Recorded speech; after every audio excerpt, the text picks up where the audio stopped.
Hello everyone, welcome to Avanti classes. My name is Manjeet Bhardwaj. तो आज भी हम थर्मोडायनामिक्स का लेक्चर नंबर 8 करने वाले हैं। जैसा कि हमने बोला था कि पीछे वाला लेक्चर जो था वो इंपॉर्टेंट लेक्चर था, ये लेक्चर भी इंपॉर्टेंट है। याद रखिएगा, इसमें भी छोटे छोटे फॉर्मूलाज आएंगे, लेकिन ये उस लेक्चर के बराबर का ही है, लगभग बराबर। बट अगर वो आता है तो ये आपको आसान लगेगा। देखिए भैया, entropy change during reversible adiabatic expansion. Expand हो रहा है तो वर्क डन नेगेटिव जाएगा, सीधी सी बात है। एडियाबैटिक है तो मतलब डेल्टा क्यू 0 आएगा, रिवर्सिबल है तो मतलब डेल्टा क्यू नहीं डी आएगा, डी क्यू 0 होना चाहिए। यस, क्लियर है ये बात? Yes sir. ना, तो ये चीज ध्यान रखिएगा। चलो इसको डी बना देते हैं। डी को तो आप रिवर्सिबल से देख सकते हैं, डी क्यू 0 है, ठीक है। बाकी जहाँ डेल्टा भी लिखा हो कोई खास बात नहीं है उसकी। For adiabatic process heat exchange is 0, ये बता रहा है, ये तो मैंने पहले लिख दिया। वर्ड्स देखकर थर्मो में सारी कहानी चलती है। Therefore reversible adiabatic expansion is taking place at constant entropy. जब हीट चेंज नहीं हो रही तो एंट्रोपी क्या होता है भाई?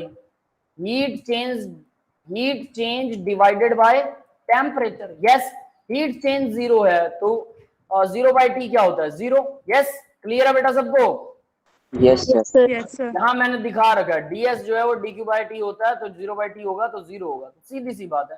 तो यहाँ पर कांस्टेंट एंट्रोपी कांस्टेंट होगी, इज एंट्रोपिक। देखो आइसो एंट्रोपिक नहीं लिखते इसे, आइसो का मतलब सेम होता है ना।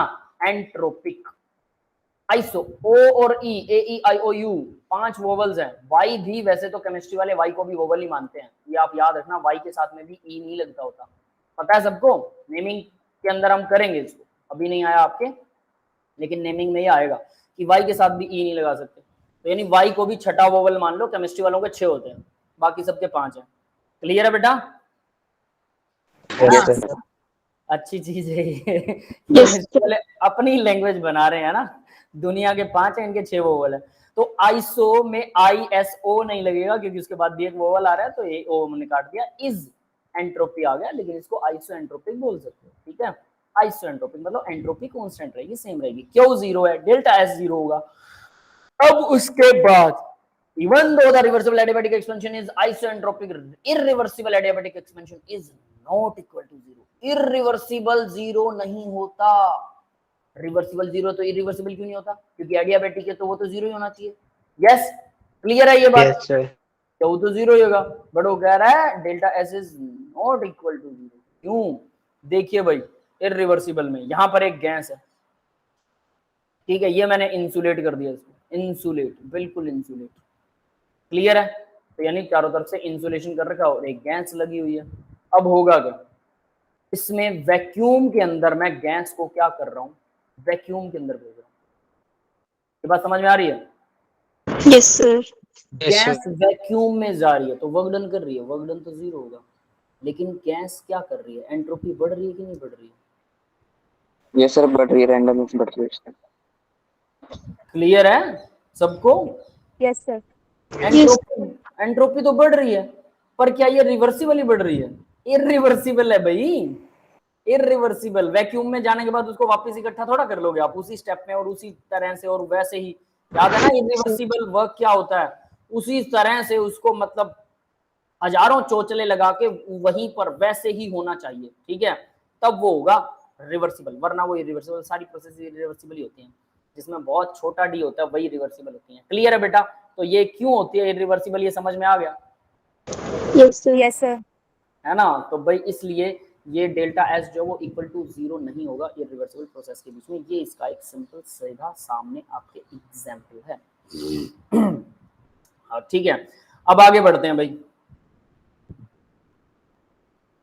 यहाँ पर अब कुछ एग्जाम्पल, कुछ फॉर्मूलाज हैं जो हमने पिछले उसमें किए थे, ये कुछ उससे मिलते जुलते हैं। तो देखिए, अब ये भी आपको इसलिए बोल रहा था कि ये वाला जो लेक्चर है वो भी इंपॉर्टेंट है। डेल्टा U जो होता है वो CVDT होता है, ये तो पता है ना। डेल्टा H CPDT होता है, N CVDT होता है, N CPDT होता है। N अगर नंबर ऑफ मोल 1 हो तो चल जाएगा काम। यस, तो वो CVDT और CPDT हो जाएगा। क्लियर है ना? और QP मतलब देखो एंथैल्पी क्या होता है? QP तो होता है प्रेशर कांस्टेंट पर जो हीट होती है उसी को तो एंथैल्पी बोलते हैं, बाकी सब तो बकवास है ना? बुक्स में इसकी डेफिनेशन किसी ने चेक की? एंथैल्पी की डेफिनेशन बुक्स में कितने बच्चों ने चेक की मेरे करवाने के बाद? किसी ने चेक की? किसी ने चेक नहीं की। चेक करो और पता लगेगा कि कितनी बकवास लिख रखी है वहां पे। एंथैल्पी देख के समझ में ही नहीं आती। क्योंकि heat content of the matter, पता नहीं क्या क्या बकवास करने के बाद में सीधा फॉर्मूला बता देता है, समझा दे तो वो है ही नहीं। Even in the BSc bachelor classes की बुक्स में भी ऐसा देखा मैंने, मास्टर्स क्लासेस की बुक्स में भी ऐसा देखा है मैंने, वहां पर भी एंथैल्पी को अच्छे से डिफाइन नहीं करते हैं। समझ गए? और वो होता कुछ भी नहीं, खोदा पहाड़ निकली चूहिया, ये वैसा है। यहाँ से आप अंदाजा लगा सकते हैं कि लोग थर्मोडाइनमिक्स को, मैं जनरली बोलता हूँ थर्मोडाइनमिक्स का visualisation, visualisation in the sense कि थर्मोडाइनमिक्स जो है वो आपको विजुअलाइज हो जानी चाहिए, समझ में आ जानी चाहिए, उसको जनरल लाइफ से रिलेट करना आना चाहिए। अगर वो आप करने में कामयाब होगे, आपको बहुत मजा आएगा थर्मो को करने में, एकदम फुल ऑन। और वही मैं कोशिश करता हूँ कि आपको वो समझा सकूं। तो यहाँ देखिए, ये दोनों तो हमें पहले से पता है, इसका तो कोई लेना देना ही नहीं है। अभी कह रहे हैं एंट्रोपी ऑफ द सिस्टम क्या होगा। तो एंट्रोपी ऑफ द सिस्टम, अगर एंथैल्पी को मैं टी से डिवाइड कर दूं, है ना, तो ये भी टी से क्यू पी बाई टी हो जाएगा, सीधी सी बात है। तो देखो CP NCP natural log T2 by T1 हो जाएगा। कैसे हो गया, को बता सकते हैं कैसे हुआ?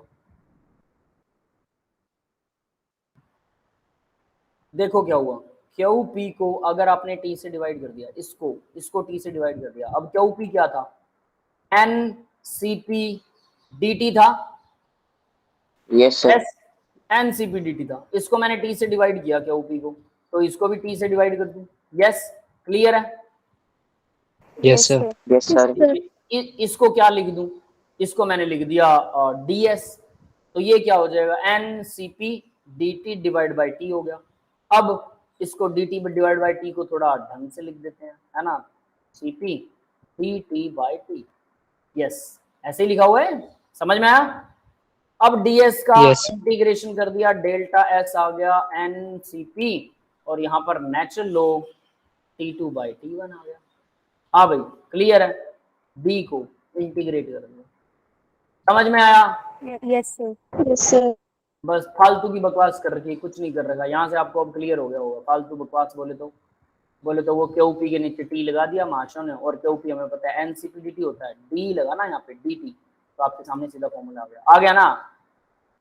अब अगर मान लो ये एंथैल्पी की जगह पर सीधी हीट हो, तो सीधी heat CVDT NCVDT Q V delta U, internal energy NCVDT होती है, क्यू वी होता है इंटरनल एनर्जी, डेल्टा यू क्या होता है, क्यू वी होता है प्रेशर कुकर वाली हीट, इंटरनल एनर्जी होती है। याद है, प्रेशर कुकर में हीट दोगे, सारी की सारी इंटरनल एनर्जी, सारी की सारी टेम्परेचर चेंज में यूज हो जाएगी। याद होगा सबको?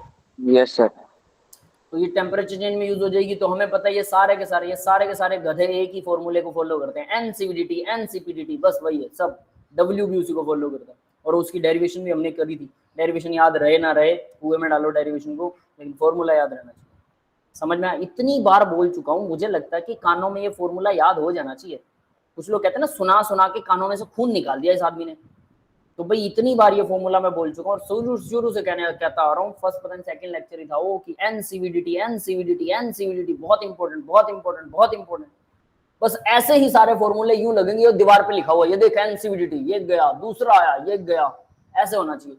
जिस दिन ऐसे हो जाएगा ना फॉर्मूलों के केस में, और उसके बाद आप प्रैक्टिस करते हैं लिख लिख कर, समझ लेना आपको मजा आने लग जाएगा। फिर आपको रियल में पता लगेगा कि हाँ स्टडी कैसे। और याद रखना, लिख लिख के देखने में बड़ा मजा आता है। पहले दिन दूसरे दिन कुछ थोड़ी थोड़ी सी तकलीफ होने लगती है बंदे को, लेकिन उसके बाद धीरे धीरे समझ में आता है कि तकलीफ वाली कोई बात है ही नहीं। यस, क्लियर है? Yes sir. Yes sir. ठीक है, चलिए अब आगे बढ़ते हैं बेटा। नेक्स्ट देखिए, तो डेल्टा यू इक्वल सीवीडीटी आ गया, और क्यू वी हो गया ये। इसके बाद में ये वाला फॉर्मूला बन जाएगा, सेम वही सीपी की जगह यहाँ सीवी आ जाएगा, ये वाला सीवी आ जाएगा यहाँ पे, बस पीछे वाले सीपी की जगह पर। वहां भी उसने वही लिख रखा था, देखो ये सीवीडीटी भी लिख रखा था, लेकिन उसको क्यू वी नहीं लिखा था, तो इस फॉर्मूले से ये बन जाएगा। क्लियर है भाई? दोनों सेम ही है, n CV natural of T2 by T1, दोनों बॉक्स किए हुए हैं। सराउंडिंग की हीट जो होती है रिवर्सिबल के लिए, डेल्टा एस सराउंडिंग इक्वल होता है माइनस सिस्टम, सिस्टम की माइनस होती है रिवर्सिबल के लिए, और सराउंडिंग को मैं लिख सकता हूं Q surrounding by T for irreversible. तो सराउंडिंग जो है वो Q surrounding heat of surrounding divide by T और इरिवर्सिबल। अब ये वाले फॉर्मूले याद रख लेना, कौन सा प्लस है कौन सा माइनस है। यहाँ पर भी वही चीज दे रखा है, यहाँ इरिवर्सिबल के लिए क्या है, क्यू सराउंडिंग बाय टी, वहां पर भी इरिवर्सिबल के लिए वही है, और माइनस में सिस्टम है, सिस्टम वाला होगा तो माइनस होगा। यस क्लियर है सबको? Yes, sir. Yes, sir. Yes, sir. ठीक है, अब आगे बढ़ते हैं जरा। मुझे मेरी स्क्रीन थोड़ी खराब लग रही है, पता नहीं क्या गड़बड़ है, चलो देखते हैं। ठीक है, तो ये फर्स्ट स्लाइड होगी। नेक्स्ट देखो जरा अभी। अब देखिए पीछे वाली स्लाइड वाले फॉर्मूले जो पिछले वाले लेसन में हमने किए थे। डेल्टा एस क्या था भाई, n CV natural log T2 by T1 plus n R natural log V2 by V1 या P1 बाई P2, यही था। Yes, sir. Yes, Yes, sir. अभी अभी आपने क्या किया है, डेल्टा एस को क्या किया है, n CV natural log T2 by T1 ही तो किया है। ये आधा Yes, sir. फॉर्मूला किया आपने। और n R natural log V2 by V1 या P1 बाई P2 ये नहीं किया, बस सीधी सी बात है। तो अगर आप ध्यान से देखें तो पीछे वाले इन फॉर्मूलों के अंदर n CV natural log T2 by T1 भी सिस्टम की एंट्रोपी चेंज होती है। अगर ये नहीं भी ऐड करेंगे तो भी चलेगा। ठीक है, ये डिपेंड करेगा कि कौन से फॉर्मूले में ऐड करना है, कौन से क्वेश्चन में ऐड करना और कौन से में नहीं करना, ये डिपेंड करेगा। तो ध्यान दे लेना, ये हमने पिछले लेसन में किया था, पिछले लेक्चर में किया था, और इस लेक्चर में सिर्फ ये हाफ फॉर्मूला ही हमने डिराइव किया। तो देखिए भाई डी क्यू डी और D U D Q V और D W N C V D T होता है, और यहाँ पर डी एच जो है वो डी क्यू पी होता है, पतीले वाली हीट एंथैल्पी होता है, तो वो n C P D T होगा। ये भी मैंने इसको अच्छे से मेंशन किया यहाँ पे। और डेल्टा एच जो डेल्टा क्यू पी होता है, डेल्टा वी जो यू वी जो डेल्टा क्यू वी होता है वो डेल्टा यू होता है, और डेल्टा एच जो है वो एच क्यू और ये यू प्लस पी वी होता है। ये सारे फॉर्मूले फिर से लिख रखे हैं, वही आपकी याददाश्त के लिए और कुछ नहीं। यस क्लियर है बेटा? Yes, sir. Yes, sir. ठीक है, अब इसको ध्यान से याद रखिएगा, बस ये चीज मिस नहीं करनी है। आगे बढ़ते हैं। Entropy change during the phase transition, entropy of the fusion, entropy of the boiling point की एंट्रोपी, फ्यूजन की एंट्रोपी, है ना, ये सारी बकवास है, कुछ नहीं है। तो एंट्रोपी ऑफ फ्यूजन क्या आएगी भाई, फ्यूजन की एंथैल्पी।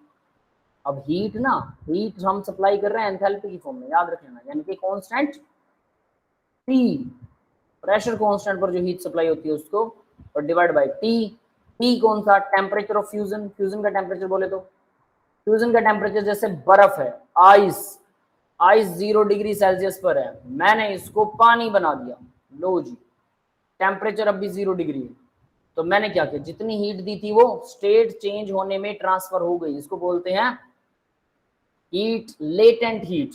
और ये जो लेटेंट हीट है, अगर इसको पर्टिकुलर 0 डिग्री सेल्सियस से डिवाइड कर दूं तो मेरे पास क्या आ जाएगा, एंट्रोपी पर मोल। यस क्लियर है? yes, sir. Yes, sir. है ना, सिंपल है भाई।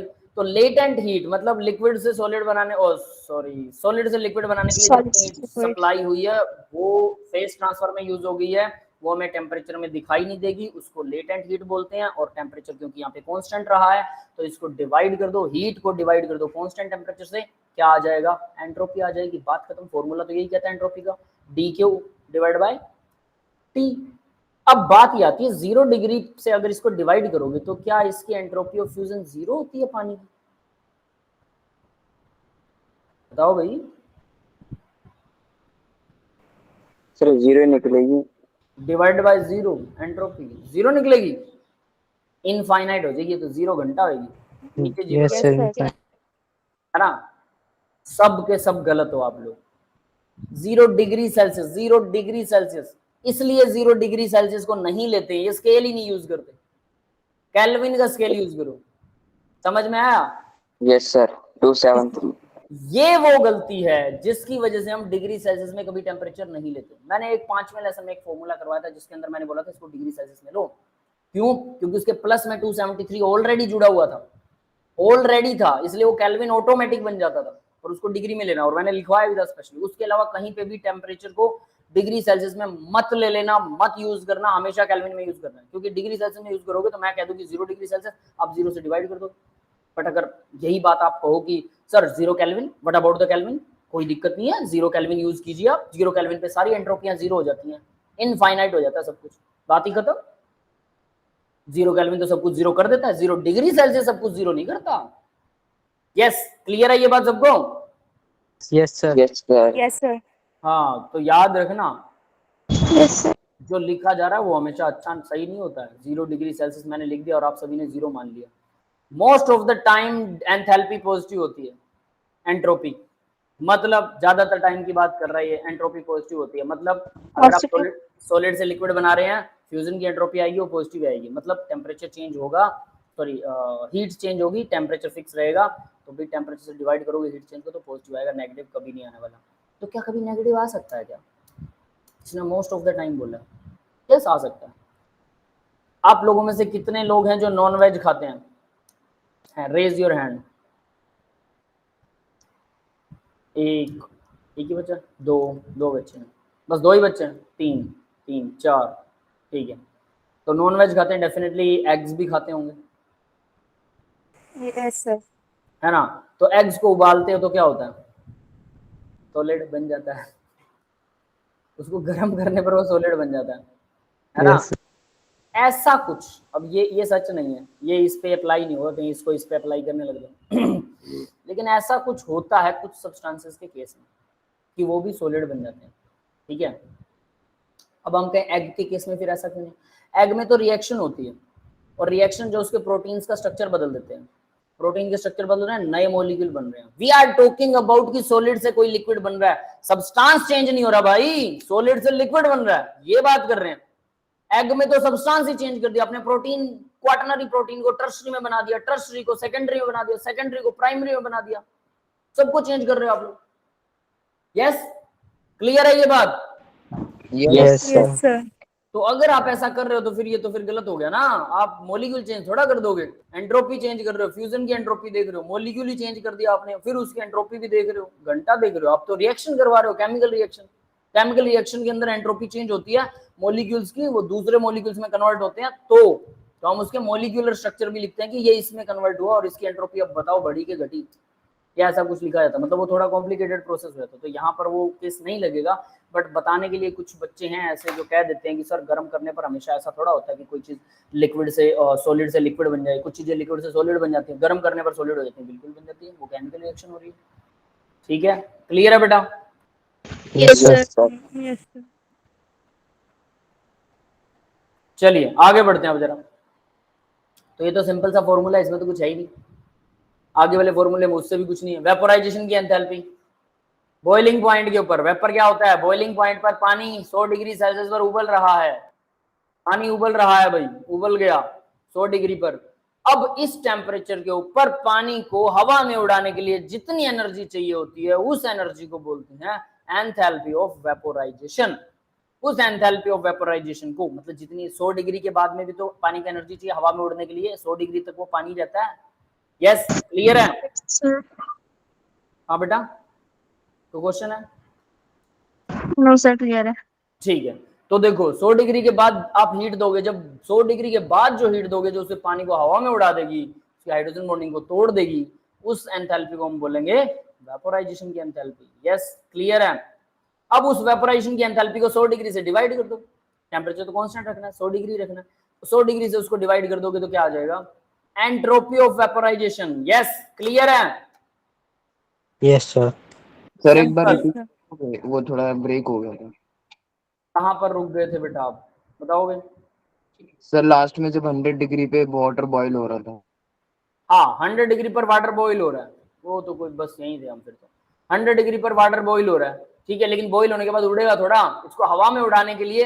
अब 100 डिग्री पर पानी अगर बॉईल हो रहा है, उसको हवा में उड़ाने के लिए जितनी एनर्जी की रिक्वायर्ड होती है 100 डिग्री के बाद में जो हीट रिक्वायर्ड होती है, उसको बोलते हैं एंथैल्पी ऑफ वेपोराइजेशन।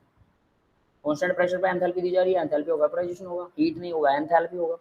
तो एंथैल्पी ऑफ वेपोराइजेशन जो है, अगर उसको हम 100 डिग्री से डिवाइड कर दें, कांस्टेंट टेम्परेचर होता है हमें पता है एंथैल्पी और एंट्रोपी में, 100 डिग्री से डिवाइड कर दो उसको, एंट्रोपी आ गई। यस, क्लियर है? Yes Yes, sir. Yes sir.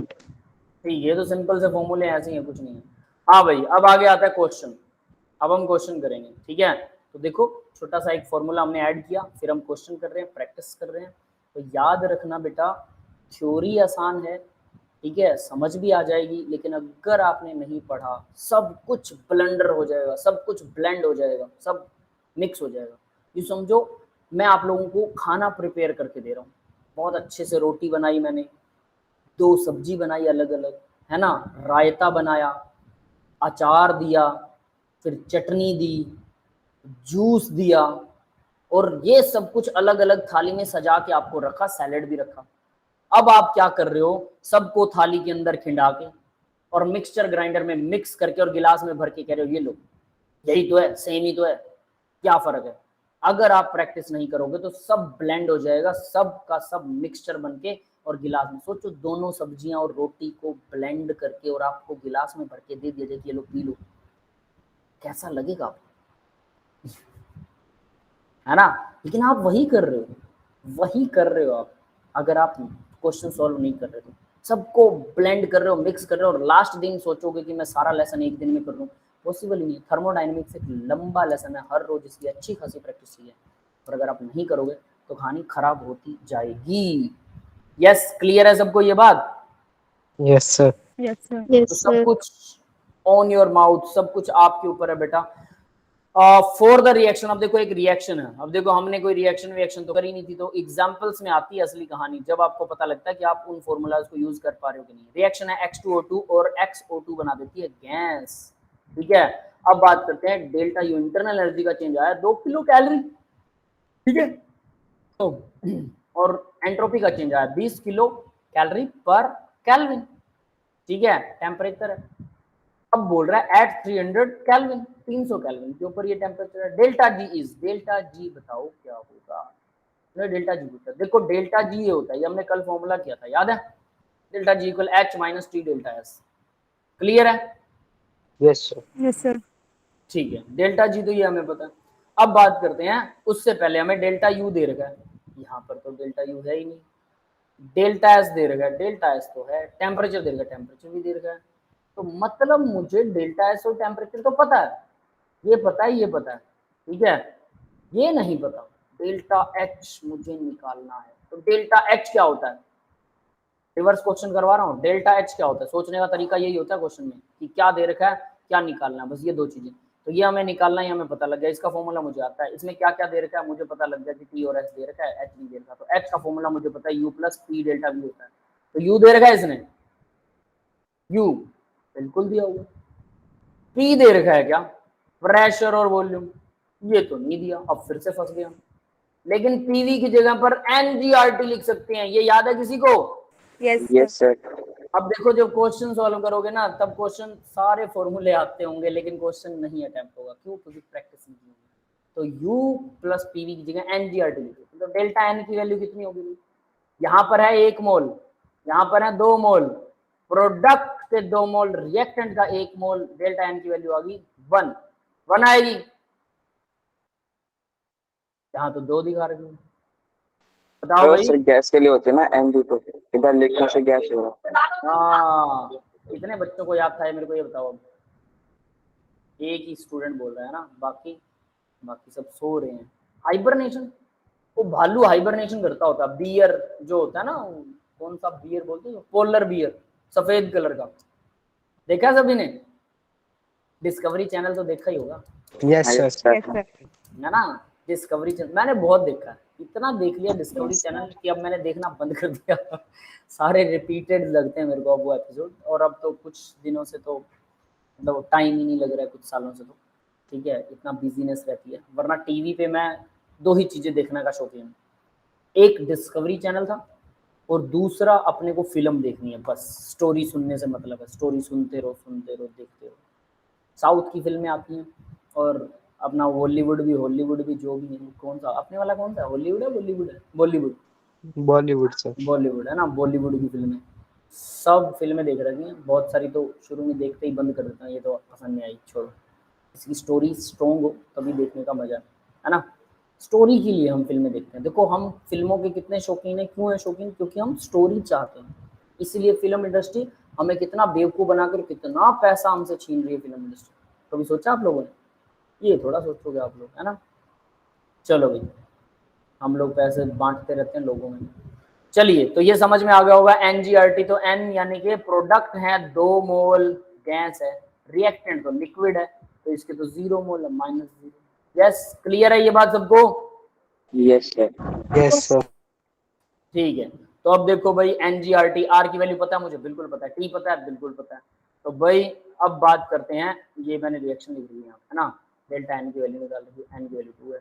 तो देखो अब सारों की वैल्यू भर सकते हैं ना, बिल्कुल भर सकते हैं। तो यहाँ से कहाँ भरी भी मैंने वैल्यू, ये रहा, डेल्टा H इक्वल आया 2.1, डेल्टा U की वैल्यू दे रखी उसने, किलो कैलोरी 1000 से मल्टीप्लाई कर दिया, कैलोरी बन गए 4.1184 से मल्टीप्लाई कर दिया, तो ये जूल बन गया। यस, क्लियर है, ये जूल के लिए है और ये किलो के लिए है, किलो के लिए 1000 से मल्टीप्लाई, जूल के लिए 4.814 से मल्टीप्लाई।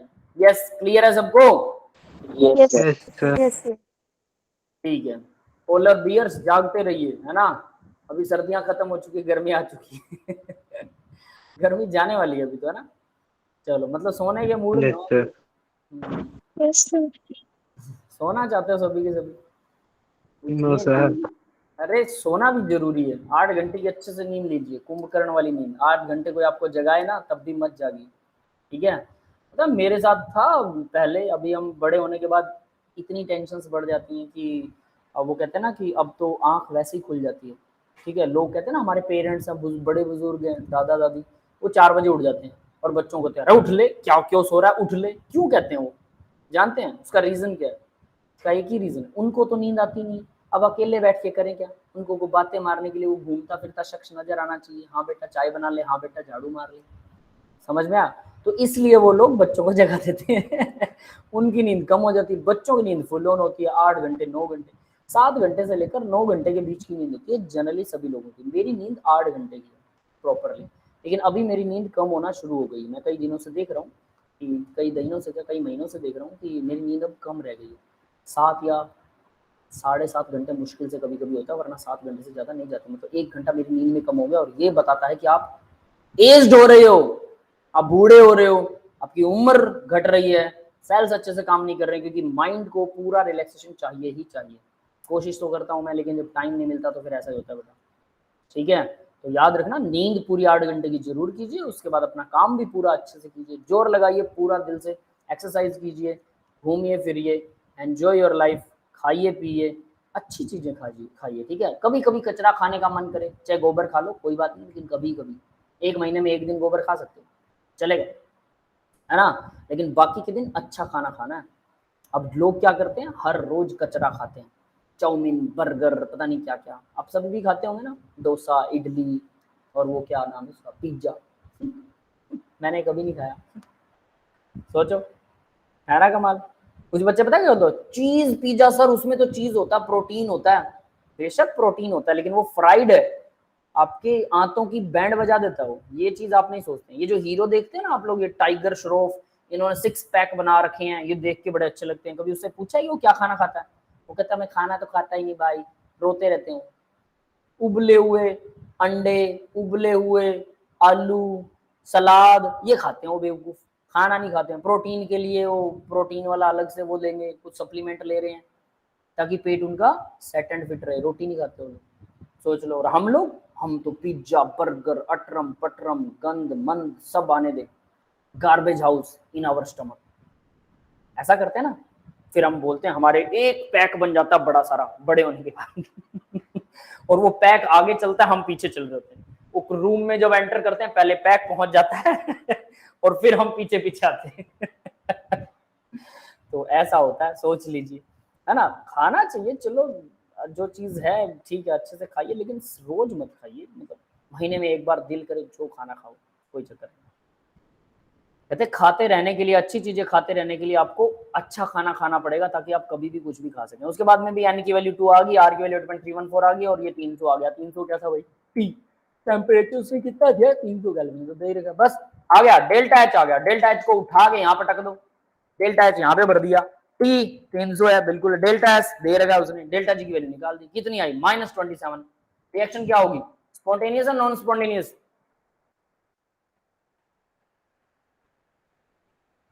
स्पॉन्टेनियस होगी, पॉजिटिव आ रहा है। Spontaneous. स्पॉन्टेनियस। माइनस में अगर जी की वैल्यू है तो रिएक्शन स्पॉन्टेनियस होती है, अगर डेल्टा एस की वैल्यू माइनस है तो रिएक्शन नॉन स्पॉन्टेनियस होती है। यस, क्लियर है सबको? Yes, sir. Yes, question sir. समझ में आ गया? ठीक है, आगे बढ़ते हैं। नेक्स्ट क्वेश्चन देखिए, gives free energy for the decreases sharply with increase in temperature. Temperature increase करने पर delta G standard enthalpy decrease होती है, क्या होना चाहिए? किसकी डिक्रीज होती है पूछ रहा हूं। तो देखो, half carbon graphite half oxygen carbon dioxide बना रहे हैं, ठीक है। डेल्टा जी अगर नेगेटिव होता है, हमें पता है रिएक्शन स्पॉन्टेनियस होती है। डेल्टा एन की value gas minus gases reactant product इसके बराबर होती है। ये बड़ा इंटरेस्टिंग सा क्वेश्चन है, याद रखना, ठीक है। देखो डेल्टा एन, ए के लिए डेल्टा एन देखिए क्या आ रहा है अभी। Delta n A reaction half graphite, नहीं ये रहा gas half, product half gas है, ठीक है। रिएक्टेंट में ग्रेफाइट तो सॉलिड है, ये तो नहीं दे देगा। Half oxygen gas, half oxygen gas. Delta n की वैल्यू क्या आ रही है? 0. बी में देखिए डेल्टा एन की वैल्यू, ग्रेफाइट इसकी तो 0 रहेगी। हाफ गैस, ये रिएक्टेंट है, प्रोडक्ट गैस है, ये 1 मोल है। 1 मोल माइनस हाफ मोल, आधा आ रही है, आधी। सही है? Yes sir. Yes, sir. Yes, sir. अब उसके बाद सी में देखिए, 1 मोल गैस, हाफ मोल गैस, 1 मोल प्रोडक्ट बन रहा है, 1 मोल और ये 1.5 आ गया, माइनस का हाफ आएगा। यस, क्लियर है? Yes, yes sir. सर, ये हो डी गया। में, डी में देखिए MgO सॉलिड है, ये तो 0 हो गया, और इधर एक गैस है, ये सॉलिड है, ठीक है। तो इधर एक गैस है, वो आ गया माइनस हाफ, तो इसका माइनस हाफ आएगा। क्लियर है? Yes Yes, sir. sir. तो डेल्टा एन की वैल्यू, तो डेल्टा जी क्या होता है? Delta H minus T delta S, यही होता है। Yes sir. अब Yes, sir. डेल्टा एच की वैल्यू अगर हम निकालते हैं तो डेल्टा एच क्या होता है अभी? यू प्लस एनजीआरटी, एनजीआरटी होता है। एन की वैल्यू अगर आप माइनस भरेंगे तो ये पूरा माइनस आ जाएगा, है ना? समझ में आ रहा है? 0 Yes, भरेंगे sir. तो पूरी टर्म 0 हो जाएगी, एनजीआरटी की वैल्यू 0 हो जाएगी।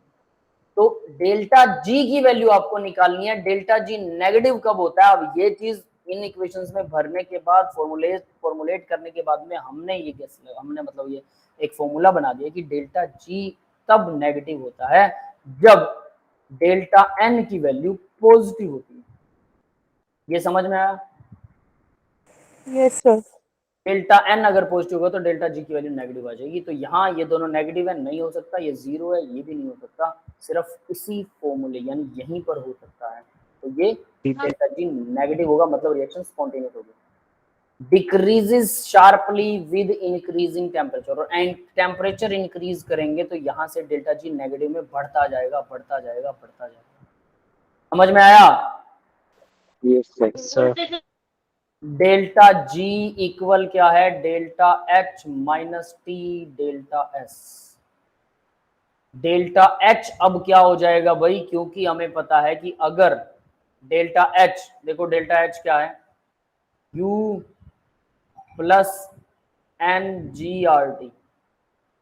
अब एन जी आर टी की वैल्यू अगर आप पॉजिटिव भरते हैं, पॉजिटिव, ठीक है, मैं इसको सिर्फ पॉजिटिव लिख देता हूँ। एनजीआरटी की वैल्यू पॉजिटिव जो इस केस में है, 0 भरेंगे कोई दिक्कत नहीं है, वो तो 0, ये दोनों बराबर हो जाएंगे, एंथैल्पी और यू बराबर हो जाएंगे। तो जितना इंटरनल एनर्जी बढ़ रही है उतना ये बराबर बढ़ रहा है। इसके बाद अगर ये पॉजिटिव है तो यानी कि एंथैल्पी बढ़ रही है, तो इसकी वैल्यू क्या आएगी? ज्यादा आएगी। टेम्परेचर बढ़ाते जाएंगे, देखना यहाँ पर टेम्परेचर अगर बढ़ा रहे हैं इसकी वैल्यू तो फिक्स हो गई ज्यादा। एंट्रोपी क्या आएगी अब एंट्रोपी बताओ भाई। एंट्रोपी डेल्टा एन की value, number of mole product के अगर ज्यादा है तो एंट्रोपी बढ़ रही है ना प्रोडक्ट में, यस और no? Yes, sir. Yes, sir. है ना? यहाँ 0 है तो एंट्रोपी तो 0 है, यहाँ पर एंट्रोपी माइनस में जा रही, तो इसमें एंट्रोपी प्रोडक्ट में बढ़ रही है डेफिनेटली, यानी कि एंट्रोपी बढ़ रही है। तो टी को इंक्रीज करेंगे तो एंट्रोपी जितनी भी बढ़ी थी उससे मल्टीपल हो जाएगा टी। तो टी के इंक्रीज करने पर एंट्रोपी का इंक्रीज और ज्यादा हो जाएगा। तो गिब्स फ्री एनर्जी, इस ये पूरी टर्म क्या हो जाएगी? ये पूरी टर्म माइनस वाली बढ़ रही है, माइनस वाली टर्म बढ़ रही है तो गिब्स फ्री एनर्जी, अब ये टर्म तो फिक्स है ना, ये बात समझ में आ गई? डेल्टा एस तो Yes, फिक्स है, sir. ज्यादा ज्यादा Yes, sir. उसमें वो Yes, sir. एन की वैल्यू जुड़ जाएगी, बस एनजीआरटी के हिसाब से वो पॉजिटिव आ जाएगा। तो यानी जितना ज्यादा टेम्परेचर बढ़ाएंगे, ये टर्म तो फिक्स है तो कभी ना कभी ये वैल्यू इस टर्म से ज्यादा हो जाएगी, फिर ये वैल्यू और बढ़ती जाएगी, और वैल्यू बढ़ती जाएगी, तो ये टर्म पूरी माइनस की इंक्रीज हो जाएगी, और ये टर्म क्या है, ये छोटी बन जाएगी, यानी कि डेल्टा जी की वैल्यू नेगेटिव होती जाएगी, और टेम्परेचर बढ़ाएंगे तो और नेगेटिव हो जाएगी। यस, क्लियर है ये बात? Yes sir. Yes, sir. थोड़ा गहराई से सोचना इसको। हाँ बेटा, सर अगर हम एन की वैल्यू नेगेटिव लेंगे तो हमारा एंथैल्पी भी नेगेटिव हो जाएगी, तो दोनों नेगेटिव प्लस है तो वो तो नेगेटिव बन जाएगा ना फिर। क्या क्या क्या, एन की वैल्यू नेगेटिव ले रहे हो तो ऐसे फिर एंथैल्पी भी तो नेगेटिव हो जाएगी ना। एंथैल्पी नेगेटिव हो जाएगी, एन की वैल्यू नेगेटिव ले रहे हो तो। हाँ, एंथैल्पी नेगेटिव हो गया तो प्लस हो गया, तो टेम्परेचर बढ़ाओगे तो क्या था, डेल्टा जी इक्वल, देखो delta H plus minus T delta S. तो अगर ये माइनस हो गया तो टोटल टर्म प्लस की बन जाएगी, और ये ऑलरेडी प्लस का है, तो डेल्टा जी की वैल्यू प्लस आएगी। टेम्परेचर बढ़ाओगे तो प्लस में बढ़ती जाएगी, माइनस में क्यों बढ़ेगी? समझ में आया? हमें तो माइनस में बढ़ानी है, शार्पली डिक्रीज करनी है, शार्पली। क्लियर है? तो सीधी सी बात, दो चीजें याद रखना, एक तो अगर एन की वैल्यू पॉजिटिव होनी चाहिए, डेल्टा जी कम नेगेटिव आएगा, और अपने आप उस फॉर्मूले में यूज करेंगे तो वो ऑटोमेटिकली आ जाएगा। क्लियर है? Yes sir. Yes sir. आगे देखिए भाई, ये कल ये हमने क्वेश्चन कर लिया था, है ना? Yes sir. है ना? ये वही है, इसी को दोबारा से लिख रखा, वही है ये टी बाई एस जो है वो इतनी वैल्यू आ जाएगी, वही दोबारा से सॉल्व कर रखा है। ठीक है, नेक्स्ट देखते हैं। और इसके अंदर ये किलो जूल नहीं है, सिर्फ जूल है। ठीक है, 1 किलो जूल 1 जूल है। आगे देखते हैं भाई, for a sample of perfect gas, कोई गैस है जो परफेक्ट है, its pressure is changed isothermally from PI to PF, PI से पीएफ, पी इनिशियल से पी फाइनल तक प्रेशर चेंज होता है। ठीक है, पहले शुरू में था जो, और फिर फाइनल हो गया। The entropy change given by, तो प्रेशर में चेंज हो रहा है, याद रख लेना। एंट्रोपी चेंज बताओ, परफेक्ट गैस है तो ऑब्वियस सी बात है, डेल्टा एच प्रेशर की चेंज में तो ये होता है P1 by P2, n R natural log P1 by P2। आज हमने फॉर्मूला किया था, याद है? ये नहीं किया था, इससे मिलता जुलता किया था, क्या यही किया था? Delta S natural log P2 by T1। और इसी के, अब देखिए जरा, परफेक्ट आइसोथर्मली, क्योंकि टेम्परेचर में चेंज नहीं हो रहा है तो ये सारी टर्म हो गई जीरो, और हमारी एंट्रोपी क्या थी? हमारी एंट्रोपी थी प्लस में n R natural log P1 by P2 था, या P2 by V1, या फिर V2 by V1, है ना? तो ये सारी टर्म होगी जीरो, क्योंकि आइसोथर्मल है, तो बचा तो P1 P2, तो n R natural log P1 by P2, इस फॉर्मूले से हम इसको देंगे। क्लियर है बेटा सबको? Yes sir. Yes, sir. ठीक है, अब ऐसे ऐसे फॉर्मूले वाले क्वेश्चंस आपको लगाने बहुत सारे, तो ये वाला वो फॉर्मूला बनता है statistics.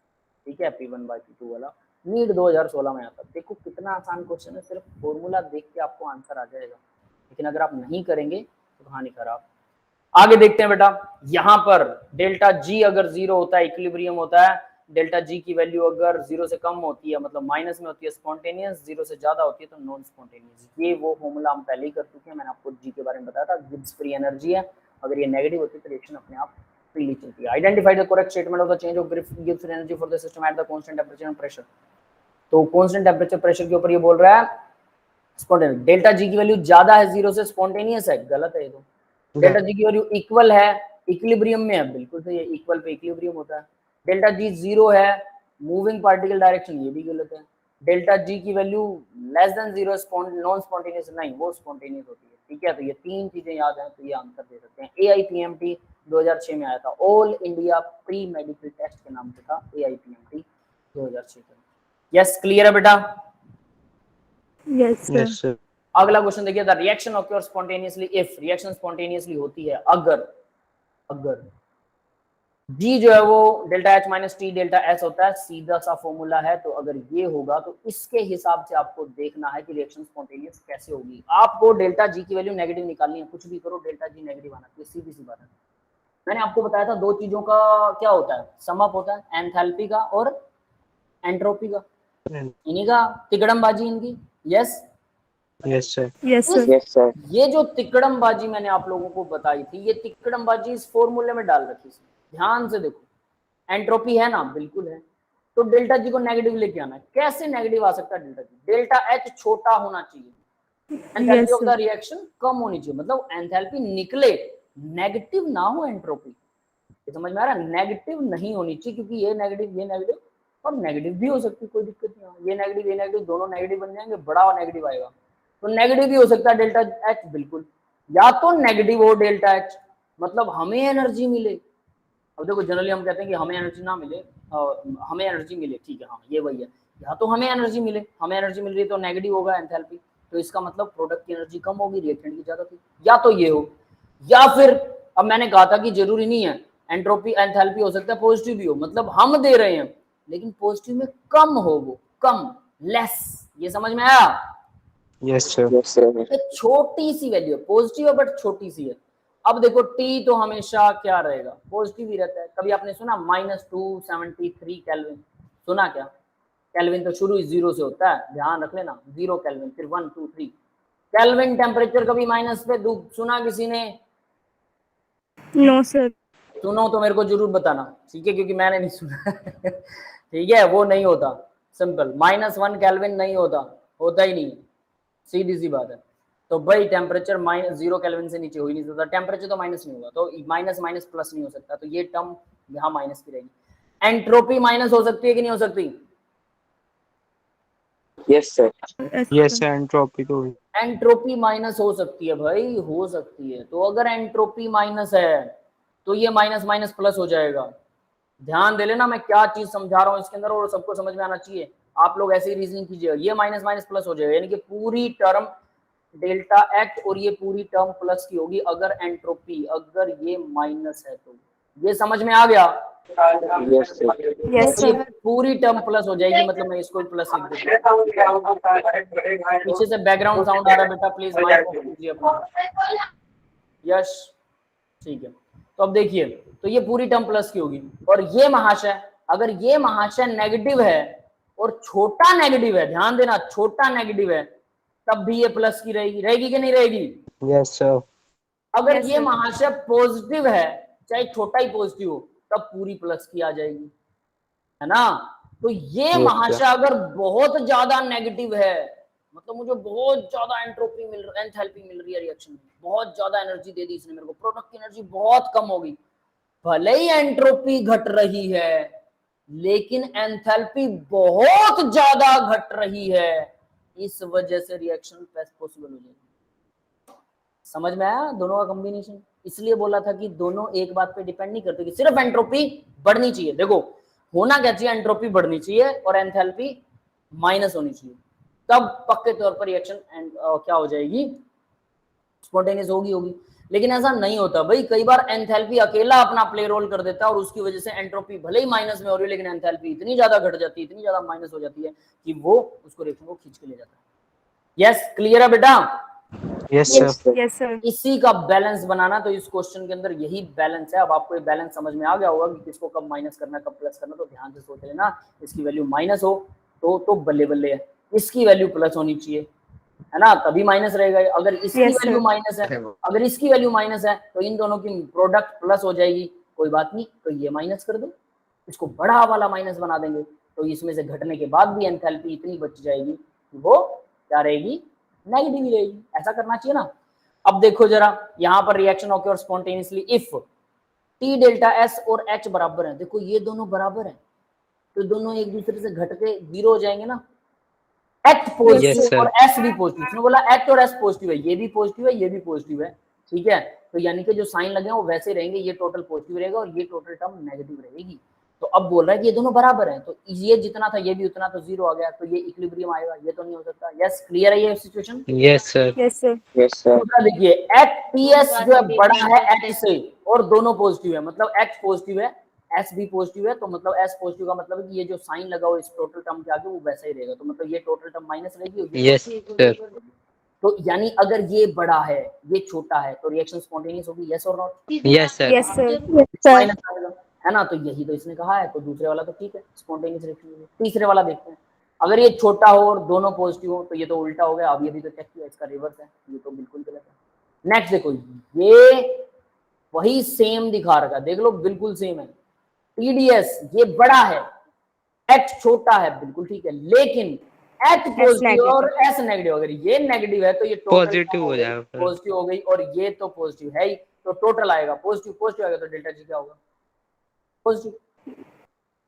Yes, reaction non spontaneous. Yes sir. Yes, sir. समझ में आ गई कहानी की, इन दोनों का बैलेंस ही बताता है कैसे कि कोई रिएक्शन कैसे होगी। क्लियर है ना?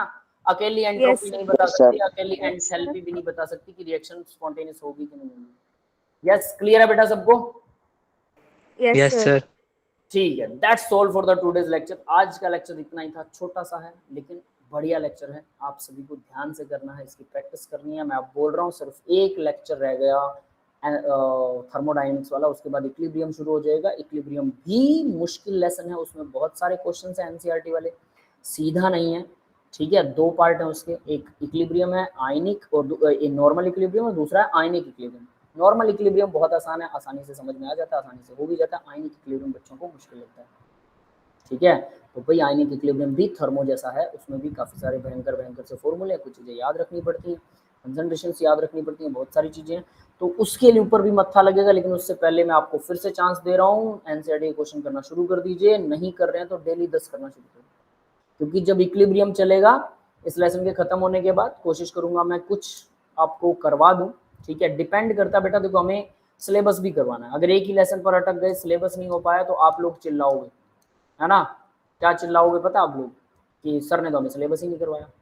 तो हमें थोड़ी सी स्पीड तो रखनी पड़ती है कि सिलेबस पूरा हो जाए टाइम से, भले कोई लेसन मुश्किल है। अगर टाइम मिला तो मैं आपका एनसीईआरटी भी करवाऊंगा, कोशिश करूंगा एक लेक्चर एनसीईआरटी के लिए लगा दूं, पर मेरे को बात करनी पड़ेगी, ठीक है। और उसके बाद में फिर एक लेक्चर अगर लगा सका तो लगा दूंगा, एक ही लेक्चर लगाऊंगा, फटाफट न्यूमेरिकल सॉल्व करवाऊंगा, लेकिन उसमें फटाफट में आपको फिर से तकलीफ होगी अगर आपने नहीं सॉल्व कर रखी।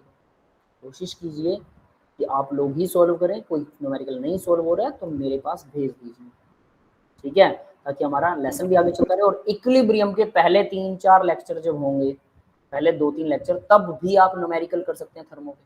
और अभी थर्मो का एक लेक्चर पढ़ा है, और मान लीजिए इक्विलिब्रियम के 2-3 लेक्चर होंगे तो 4 लेक्चर तक, मतलब अगला पूरा हफ्ता आप केमिस्ट्री के हर रोज अगर 10 न्यूमेरिकल सॉल्व करते हैं, दूसरे से का काम करते रहिए, अगला पूरा हफ्ता आप लोग आराम से, अगले पूरे हफ्ते में, मतलब आज से स्टार्ट कीजिए और अगले थर्सडे तक आप लोग 70 क्वेश्चन कर सकते हैं। 70 क्वेश्चन हर रोज 10 करेंगे, 10 से ज़्यादा भी कर सकते हैं, ऑब्वियस है। नोटबुक और पेन पर लिख के कीजिएगा, थर्मो फिंगर टिप्स हो जाएगी। सिर्फ 70 क्वेश्चन, सिर्फ 7 दिन, सिर्फ हर रोज 10, बहुत आसान है। लेकिन नहीं करेंगे, सारी उम्र थर्मो से डर लगेगा। ये फॉर्मूले अभी तो समझ में आया, बाद में समझ में भी नहीं आएंगे। क्लियर है भाई? तो मैं अभी रिकॉर्डिंग ऑफ कर रहा हूँ, किसी को डाउट है तो डाउट पूछ लेना।